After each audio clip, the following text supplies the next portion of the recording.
In this edition of ETTV, we will be looking at Disclosure Project, some more information from Sixto Paz-Wells, the speech at the Toronto conference of former Canadian Defence Minister Paul Hellyer, and we'll also be looking at the testimony of Gordon Cooper, whose team filmed a saucer landing at Edwards Air Force Base in 1955. But first, here's Joanne with some opening words. The truth that is known to be out there may challenge all your currently accumulated constructs of life. The disclaimer to this probability is that it's not my fault. I didn't invent the truth, but I do present it simply for your inspection, and you can make up your own mind. And, the chances are this may make you feel a bit wobbly around the edges, but, this is perfectly normal, and in a few days you'll feel much better. In the meantime, it may be helpful, I think, to, talk to people about it, have a nice cup of something soothing, rescue remedy, chocolate, whatever works for you. But for the moment, how about just relax? Grab a beer or a coffee or whatever. And enjoy. We begin our programme with a short interview with a man known to be a straight-talking, no-nonsense type. Gordon Cooper, Mercury astronaut, who died in October 2004, here gives his account of the filming of a flying saucer landing at a US Air Force base in 1955. This clip comes from a documentary called Out of the Blue, which is available on DVD from Amazon.com or Amazon.co.uk. Gordon Cooper was also a witness in the Disclosure Project, from which we will hear more testimony later in the programme. He was supervising the filming of a precision landing facility for F-86 fighter jets.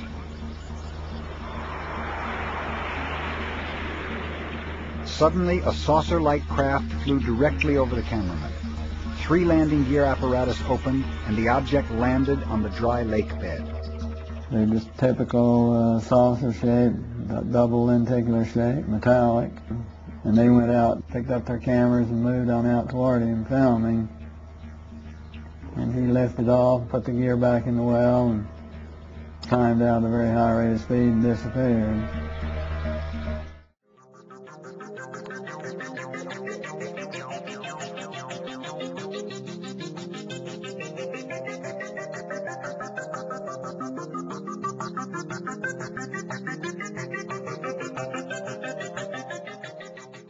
The subject matter most requested since the Freedom of Information Act was passed is by far related to all aspects UFO. The following was released mid-November 2005, and as you can see, there is still plenty that is deemed too sensitive to be disclosed. The document shown here was generated in response to a Freedom of Information request to the National Security Agency regarding their knowledge of events where UFOs were tracked on radar. The highlighted paragraph reads, "This document was discussed in paragraph 20B of my public affidavit. It is entitled UFOs and the Intelligence Community's Blind Spot to Surprise and Deceptive Data. In this document, the author had discussed what he considered to be a serious shortcoming in the agency's comment, that's communications intelligence, interception and reporting procedures. The inability to respond correctly to surprising information or deliberately deceptive data. He uses the UFO phenomena to illustrate his belief that the inability of the US intelligence community to process this type of unusual data adversely affects US intelligence gathering capabilities. For more documents like this, visit www.blackvault.com or www.majesticdocuments.com.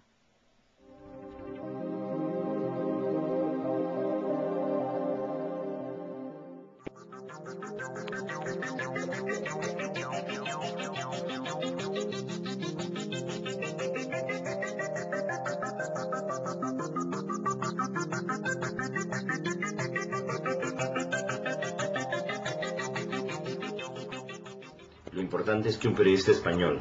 The more important thing was a newspaper man from Spain. Nos acompañó en estos encuentros. They accompanied them to the encounters. Y vio aparecer las naves. And he saw appear the spaceships. Y tuvo el valor de declararlo públicamente en España. And he was brave enough to declare in Spain. Y esto hizo de que el grupo de contacto fuera conocido a nivel mundial. And that's what making the contactees to know around the world. A lo largo de los años tuvimos la oportunidad de subir físicamente a sus naves. Through the years, they got the opportunity to go in the physical, body to the spaceships. Y recibir de parte de ellos mucha información sobre la historia de nuestro mundo. And getting a lot of information about the history of the planet Earth. De por qué vienen aquí. Why they coming here. Qué es lo que buscan. What they looking for. Y qué es lo que nosotros podemos esperar de nuestro propio futuro. What we can waiting for the future. Pues ellos dicen que nuestra galaxia, la Vía Láctea, according to them, the galaxy or the Milky Way, yes, Milky Way. Tiene un gobierno compuesto por 24 seres. They got the government which composed by 24 elderly people. Elderly beings. Sí, Elders. Y debajo de ellos hay todo un orden jerárquico de civilizaciones. And behind them is a lot of hierarchy organizations, different organizations. And are these organizations orchestrating how the cosmos is organized? Esta organización es para solamente nuestra galaxia. This organization is only for our galaxy. Sí, okay. Pero cada galaxia tiene su propio gobierno y sus propias jerarquías. Each galaxy has got different governments and hierarchies. Entonces hay un grupo de galaxias que giran en torno a una galaxia central. Different galaxies traveling or going around to the main center galaxy. Esa galaxia central para nosotros es Andrómeda. That central galaxy is called Andromeda. Andrómeda. Yeah. Y cada uno de estos gobiernos each one of these governments tiene un representante en la galaxia central de Andrómeda. They got a government representative government from each galaxy in the center, in Andromeda. Entonces en Andrómeda existe un consejo que ellos le llaman el Consejo de los 9 de Andrómeda. And the center is a council from nine main beings. Right. Okay. Y la relación que hay entre el Consejo Central y los consejos locales. The connection between the central council with the rest of the other ones, the other constellations. Ellos le llaman la Gran Hermandad Blanca la Estrella. They call them the White Brotherhood from the White Star. No, the Star. The Star. The star? The star. The 5 points. Oh, okay. Like a star. The 6 points. 6 points star, sorry.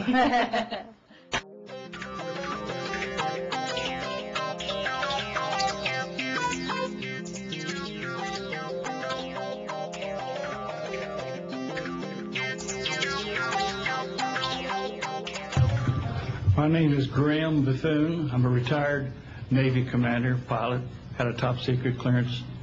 50 years ago, February the 10th, 1951, I was flying from Keflavik, Iceland to Argentia, Newfoundland. It was at night, it was dark. About 300 miles outside of Argentia, I saw a glow on the water, like approaching the city at night. As we approached this glow, it turned to a monstrous circle of white lights on the water.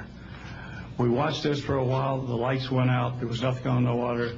Next thing we saw was a yellow halo, small, much smaller than whatever it was launched from, and that was 15 miles away, up to our altitude. Because of the trajectory, I disengaged the autopilot, shoved the nose over to try to go under this thing.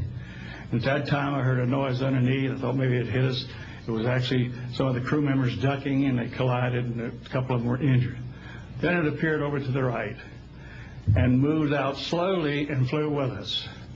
It was still not at our altitude, but we could see the shape of it. It had a dome. We could see the coronal discharge.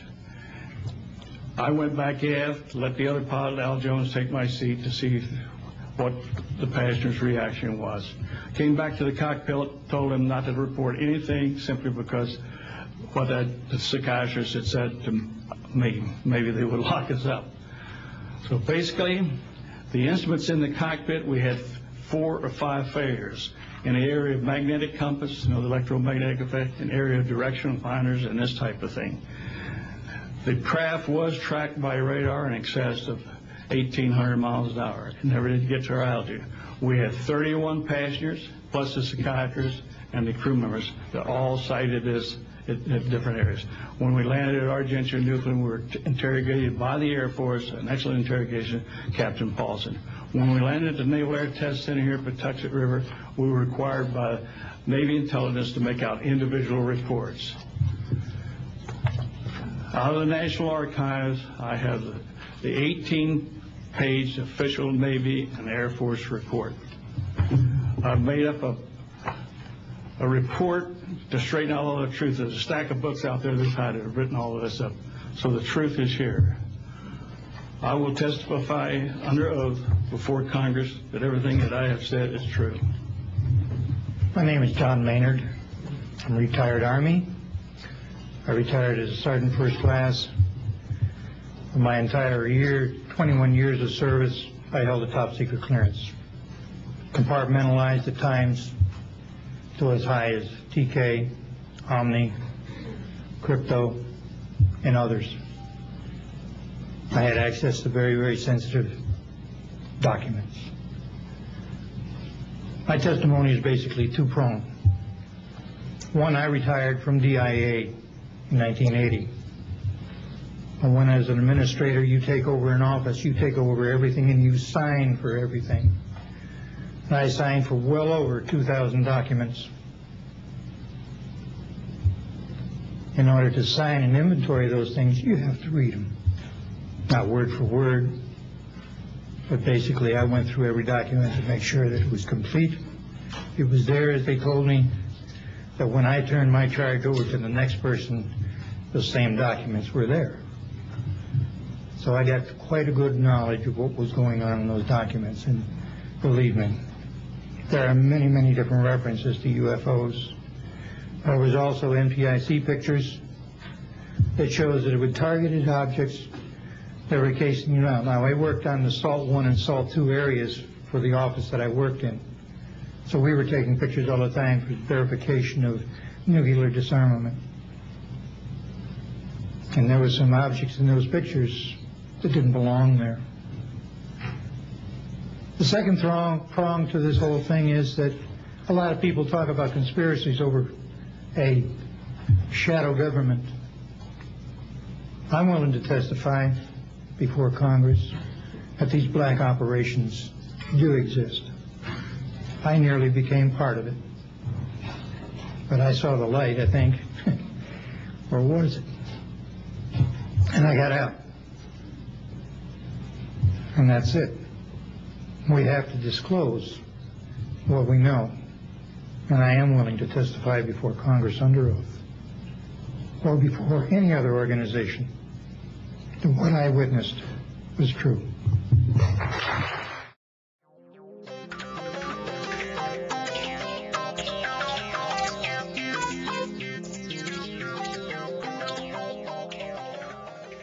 On September 25th, 2005, Paul Hellyer spoke at the Exopolitics Conference in Toronto about the reality of UFOs. He actually said, UFOs are as real as the aeroplanes that fly over your head. That is my unequivocal conclusion. The sound quality of this video is rather poor due to some technical problems and the fact that it was filmed with a small camcorder without a special microphone.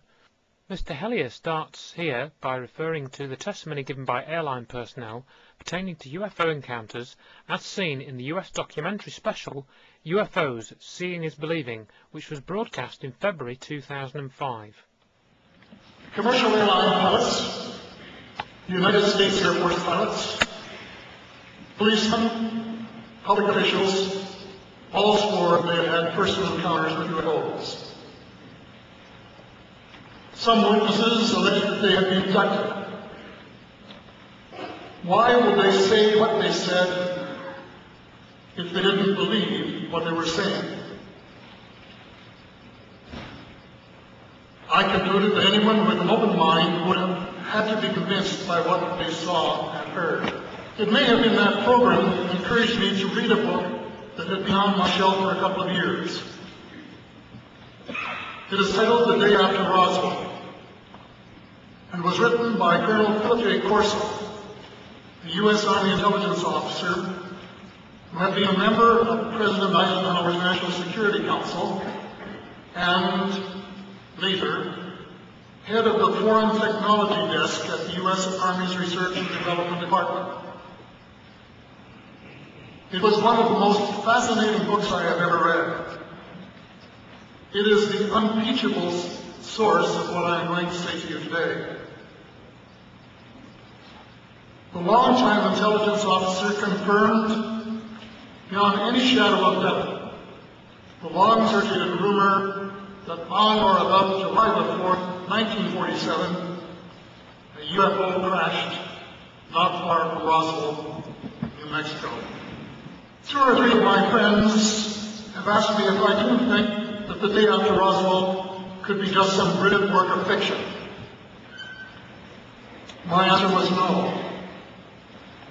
Not even with the imagination of someone like Jan Martello, author of The Life of Pi, could anyone take it.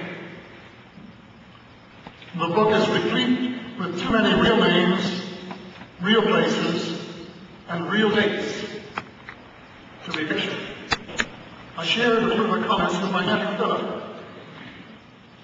Not having read the book, he was more than a little skeptical. A couple of days later, he phoned a retired United States Air Force general of his acquaintance to ask him about the book. Every word of it is true and more, the general told him. That was enough to satisfy Philip, who could hardly wait to get his hands on a copy of the book. Last Tuesday, I decided it would be good to hear that assurance firsthand. So I phoned the general, who Philip had introduced me to at an aviation exhibition a few years ago. He seemed pleased to hear from me. So I asked him about the quote concerning Corso's book. Every word of it is true and more. He repeated for my benefit. We then spent 20 minutes or so discussing the quote and more, end quote, to the extent that he could without revealing classified material. What he said was just as fascinating and just as compelling as the book. UFOs are as real as the airplanes that fly over your head. That is my unequivocal conclusion. But that conclusion alone would not have been enough to convince me to speak out today. Others will be saying the same thing, and some of them better. The reason I'm going public today is because there are profoundly important policy questions that must be addressed. There is a problem for Earthlings.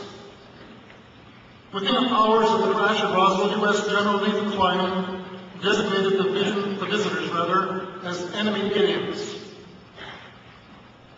It appears from his book that Colonel Corso agreed with that assessment. But it has remained as official U.S. policy ever since. At that time, however, it was an enemy, quote unquote, about which the U.S. could do nothing, because the visitors were so technologically superior. That led to the recommendation that the discovery be treated with the utmost secrecy, to the point that the crash at Roswell didn't happen, and that UFOs don't exist. The rationale was that the ordinary public couldn't cope with the news and might easily panic. Reference was made to Orson Welles' Halloween broadcast depicting the Martian invasion, which had been so realistic that it created a sort of panic. The best way to prevent a recurrence was to keep the public in the dark and unaware. This policy resulted in what has probably been the greatest and most successful cover-up in the history of the world. In his book, Colonel Corso makes it clear that the Reagan administration's Strategic Defense Initiative, appropriately dubbed Star Wars, was primarily designed for use against the alien intruders. His contemporary successor, the anti-missile defense system, is also being designed with that as one of its principal objectives. The time has come to lift the veil of secrecy and let the truth emerge so there can be a real and informed debate about one of the most important problems facing our planet today. Forgive me for stating the obvious, but it is quite impossible to have that kind of an informed debate about a problem that doesn't officially exist. Meanwhile, visits from our interplanetary neighbors present opportunities for peaceful communication and collaboration. Who knows? That could be just the antidote the world needs to end this greed-driven, power-centered madness. Thank you.